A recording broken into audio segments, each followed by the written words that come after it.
So what's up, kamusta? Ayos ba tayo dyan? So nandito ulit tayo sa may FKM branch para sa update natin. Dito sa motorcycle to, itong FKM or Fecon RevX 125. So natin yung specification at yung special promo nitong motorcycle na to. So alamin natin yung presyo nito at malaki yung binaba nito ngayong 2025. So tara, alamin na natin yan. Na natin at nga ba yung kanyang specification para sa inyo. So samahan nyo ako, walk around na natin. Ayos na ayos yan. Watch me as I take off. I'll be working until I have all of my days off. Then I'm surfing in California when I'm paid off. I'll be blurring my vision, sipping on that bass sauce. La da da, watch out, I'm coming, yeah. I know, I'm a hustler, I go. Got me running, got me gunning for thrones. I won't go back, no pass, no pass.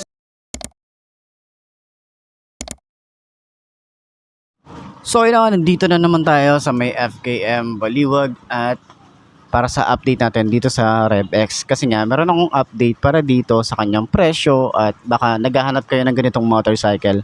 Eto, mas bagsak presyo na siya compare sa dati niyang presyo. Pero bago yon, ikutan muna natin para at least ma-share ko sa inyo ano nga bang meron sa motorcycle na to, di ba? Sa mga bagong subscriber natin, baka hindi niya pa nakikita at meron pang or hindi nyo pa alam na mayroong ganitong motorcycle. So tara, walk around na natin. Ayos yan. So ayun na nga para sa kanyang design dito sa harap. Kita nyo naman dito. Ito wala tong ilaw dito. Pero tingnan nyo yung itsura. Napakahaba ng uso niya rito. Diba? And then meron tayong Fecon dito. Kasi ito pa yung dati nilang pangalan or bago naging FKM. And meron tayo rito projected valve. Pansin nyo ba, halos parehas lang nung sa motorcycle natin. Projected valve din, apat yan. And then yung kanyang park light dito sa taas. Signal light niya dito sa baba. So yan, mas ano lang to, parang mas mabait lang siya ng konti compared dun sa RFI natin. So yan, meron tayong mga open part dito. Tapos naka-telescopic fork. May rubber boots tayo dito para iwas gas-gas sa ating forks. Then glossy finish na kulay gray. Fender niya na bulky. Then flexible naman. Tapos mahaba din yung extension. Sa likod naman naka-open part din tayo rito. Tapos may reflector. Meron tayong mugs. Ano to? Ano bang brand na ito? Ano bang brand na ito? Naka-nylon eh. Nylon yung nakalagay dito. And then naka-tubeless na rin pala to. Ang size dito ay 130 60 by 13. Naka-single disc brake din tayo rito. Dual pad caliper. Yan, tapos yung lining, meron tayong kulay red dito para sa kanyang mugs. Okay. So, dito naman sa side, meron tayo rito ang gulay board na sobrang lapad ng gulay board na ito. Ito yung isa sa mga nakita kong motorcycle na sobrang lapad ng gulay board. So, nandito rin yung battery. Meron din tayong open part dito. Tapos, ito nga pala ay carb type. Okay, hindi pa to, alam ko carb type to, hindi pa to FI. Ayan. So naka-air cooled ang isang to. Foot pegs niya para sa angkas. Ganda rin ng design, no. Tapos yung alloy na ginamit din dito. And yung ating tambucho, simple lang pero napaka-flexible ng kanyang cover dito. And then meron tayo ritong tire hugger. Ayan, sobrang flexible din. And naka-mugs din tayo rito sa likod. And naka single disc brake. Ang size dito ay 130 60 by 13 din. Tubeless din yan. Tapos dito naman sa side, apakadaming kanto. Sobrang kanto ng design ng motorcycle na to. And meron tayong ganitong itsura. Ayan, parang grills yung datingan niya. And then yung grab bar niya, ito yun. Ito lang yung kanyang grab bar. So kung gusto yung lagyan ng top box, pwede. Ganito na may itsura ng assembly niya. Yan, tatanggalin nyo lang to. Tapos, pwede nyo lang lagyan or extension ng top box. Yan. So, yan. Pinakita na natin. Meron tayong compartment. Dito yung kanyang battery. Kanyang side mirror. Yung ating basic tools. Yan. Maluwag din eh. Maluwag din yung compartment niya. Wala lang din tayo rito ang helmet hook. Then yung ating gas tank. Kaya napakalinis ng tingnan. So, sa upuan niya, sobrang lapad din at sobrang kapal ng foam niya, no. Lambot din, sobrang lambot. And yung ating itsura noong upuan, pakita natin. Ganyan ang itsura niya. Ganda ng leather na ginamit dito. Tapos meron siya mga stitches din. Kakaiba din yung leather, oh. 'Di ba? And dito naman sa kanyang panel gauge is naka-upright position tayo rito. Or sa kanyang handlebars, naka-upright position. Panel gauge niya is combination ng analog type and digital. Ayan. So, pakita natin yung tawag dito yung naka-on. Kasi meron silang test unit dito. Yan, naka-on siya. Ito naman yung kanyang speedometer. And dito, di ko sure kung ano to. Meron din siyang, hindi ko alam kung anong mga nandito. And yan, makikita nyo naman yan sa screen kung ano yung meron dito sa part na to. So, sa switches niya is meron tayo rito park light, headlight, and off, electric starter, lever, malapad. Yung grip niya mataba. Maganda yung kanyang bar end. Metal naman yan. Tapos yung throttle niya, yan, medyo mababaw naman siya. Hindi siya ganun kalaliman. Okay. So, dito, meron tayong high and low. Wala siyang flasher. Yan, signal light. And then, busina. So, sa lever, halos same lang din naman. Tapos, smooth lang din. Grip niya mataba din dito sa side na to. Pagbaba natin dito, wala tayo rito ang side pocket. Pero sana dito meron no? Sayang yung space dito sa side. Tapos, ignition niya. Yan, yung ignition, yung susi. Haba din no? Tapos may FKM or FECON. Then, may shutter lock din tayo rito. Ayan. So, utility hook meron din. Naman sa kanyang taillight, pakita na rin natin yung ating naka-on na ilaw. Yan. Tapos meron siyang LED, may reflector. Yung kanyang plate light, meron din tayo rito. Yung signal light niya, LED rin. Yung kanyang rear fender is malapad. So, meron tayong monoshock dito at adjustable naman yan. Ganda rin ng fender niya rito. Ang lapad no? Iwas talsik para sa mga putek. And meron tayo rito single disc brake, naka-single pot caliper din tayo rito. May kickstart pa ang isang to kasi nga carb type din ang isang to eh. Malay naman natin, 'di ba? Buhayin nila to at ibang version. Malay naman natin magkaroon ng FI na ganito. So, yung panggilid, yan. Malaki din, malapad din, may FKM din dito or FECON. Ayan. So, kill switch para sa kanyang side stand, meron din tayo rito. Okay, present din 'yan.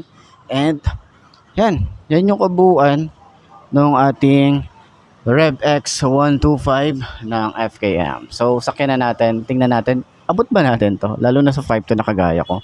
And, check natin. Pati yung price. Check na rin natin. Ayos yan. So fast, I'm gone. Grow fast, big splash, all cash. Like watch me as I take off. I'll be working until I have all of my days off. Then I'm surfing in California when I'm paid off.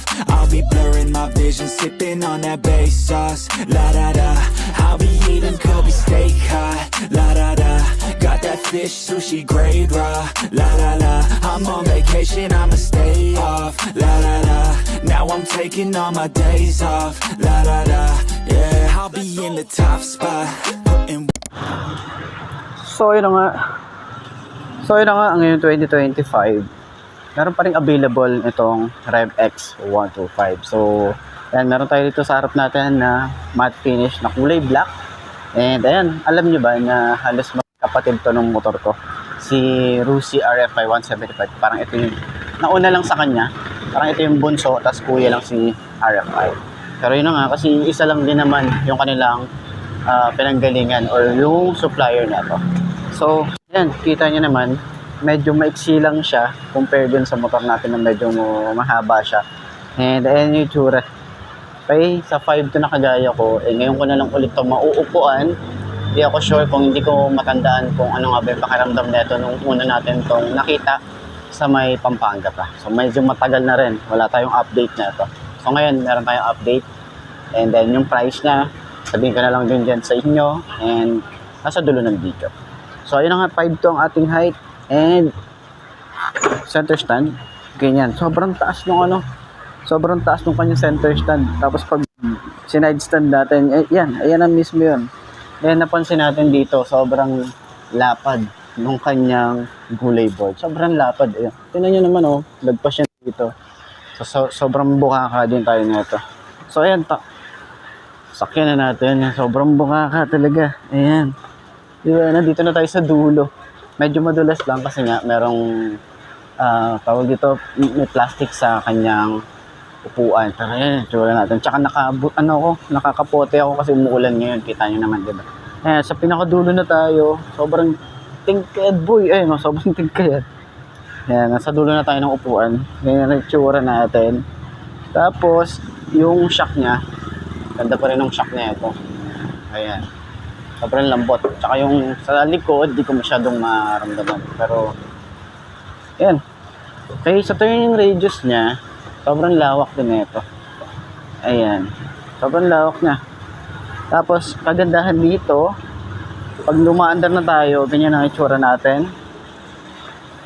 Pwede tayong mag-extend dito. Pwede nga tayong tumapak dito sa dulo. Tapos dito sa harap, pwede tayong umapak din. Ano din yung extension. Kung gusto nyo tumapak ng ganyan, pwede din. So, komportable din siya sa long ride. And napansin natin yung lambot ng upuan. Sobrang lambot din. Ang ganda ng support. Yung agad yun napansin natin dito. Yan. Tingnan nyo naman. Tapos meron din tayong foot pegs para sa angkas naman yan. Pero pwede din siya tumapak dito. Diba? So ayan, para doon sa lahat ng mga gustong kumuha ng ganitong motorcycle, ilalagay ko yung contact number ng FKM Baliwag branch para at least rekta na kayo sa kanila mag-inquire or pwede nyo akong i-message kung kahit anong motorcycle na available dito para ma-assist ko kayo. So, yan. Di ba? Magaan naman yung motor. Medyo bukaka lang at syempre, hirap lang yung mga 5 to na kagaya natin. Diba? Sobrang bukaka na ito. Pero kung siguro yung medyo makipot to, saktuhan lang. Okay? So, pwede nyo naman pababaan yung upuan kung gusto nyo ng mas mababa pa kasi sobrang kapal din ang upuan na ito. Para at least maabot nyo, di ba? So, kaya mag-boots na lang din kayo katulad ko, di ba? So, ayan. Center stand natin ulit. Ayan. Magaan naman yung motor tapos napakadali lang niyang center stand. Ayos. So, ayun ang mga boss sa lahat ng mga nagtatanong magkano nga ba ang ganitong motorcycle ngayong 2025. Ito ay dati ay 71,000.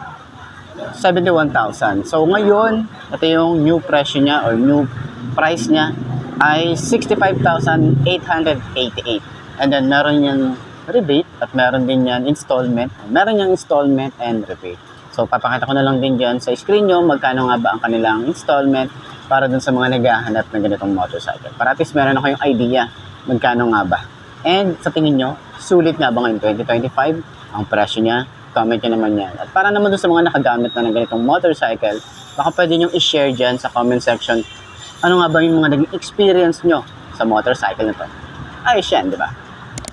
So ayun na mga boss, ito na ba ang motor na babagi sa'yo? Kung ito na nga ay markahan mo na at mag-subscribe ka na sa aking YouTube channel, i-click mo na rin yung notification bell para updated ka sa lahat ng videos na upload natin. Dito araw-araw, so laging tatandaan, wala sa brand ng motor ang itatagal niyan. Kundi na sa pag-aalaga mo yan, tatagal yan, ayos na ayos yan. So kita ka na lang ulit tayo bukas. I'm Mark D. Ciao. Maraming salamat sa inyo. Babush. Blow up, yeah, I just wanna blow up, yeah, I just wanna blow up.